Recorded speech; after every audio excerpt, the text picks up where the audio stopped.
রাস্তায় হাঁটলেই উঠে যাচ্ছে রাস্তার পিচ। তীব্র ক্ষোভ প্রকাশ গ্রামবাসীদের। নদিয়ার ঘটনায় ছড়ালো চাঞ্চল্য।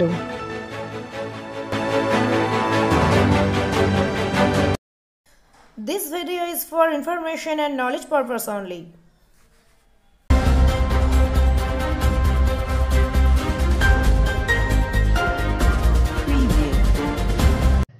পিচের রাস্তা, অথচ সেই রাস্তা দিয়ে হাঁটলেই উঠে যাচ্ছে পিচ। ক্ষোভ প্রকাশ গ্রামবাসীদের। ঘটনাটি নদিয়ার ধানতলার বহিরগাছি পঞ্চায়েতের হেমায়েতপুর গ্রামের রাস্তায়।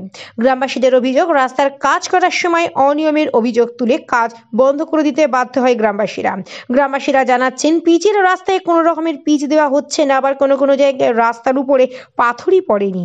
অনিয়মের অভিযোগ তুলে কাজ বন্ধ করে দিল গ্রামবাসীরা। রাস্তার কাজের কর্মীদের বিরুদ্ধে অভিযোগ করছেন তারা। এই বিষয়ে ওই গ্রামের পঞ্চায়েতের সদস্য অখিলেশ রায়ের মন্তব্য, কিছু জায়গায় অনিয়ম হয়েছে, তবে কাজের কর্মীদের নির্দেশ দেওয়া হচ্ছে ভালোভাবে নিয়ম মেনে কাজ করার জন্য।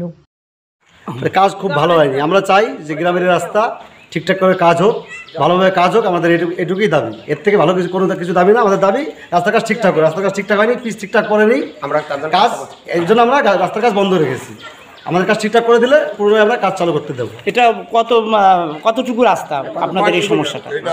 এটা 500 কিলোমিটার রাস্তা। 500। আগে কি রাস্তা ছিল আপনাদের? আগে রাস্তা ছিল, সেটা রিপেয়ারিং হচ্ছে। আগে রাস্তা এর থেকে অনেক ভালো ছিল। নতুন রাস্তা, এটা হচ্ছে নতুন রাস্তা।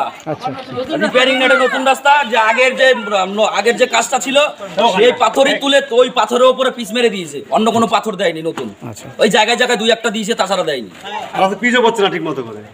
পিচও দিয়েছে, রাস্তা উঠে যাচ্ছে জায়গায় জায়গায়। দেখবেন রাস্তা জায়গায় জায়গায় রাস্তা পিচ উঠে গেছে, এখনই উঠে গেছে। 3-4 দিন কাজ হয়েছে, রাস্তা ভালো। প্রথম থেকে করবে রাস্তা যাতে আমরা চলাচল করতে পারি, সেটাই আমরা চাই। প্রথম থেকে রিপেয়ার হবে।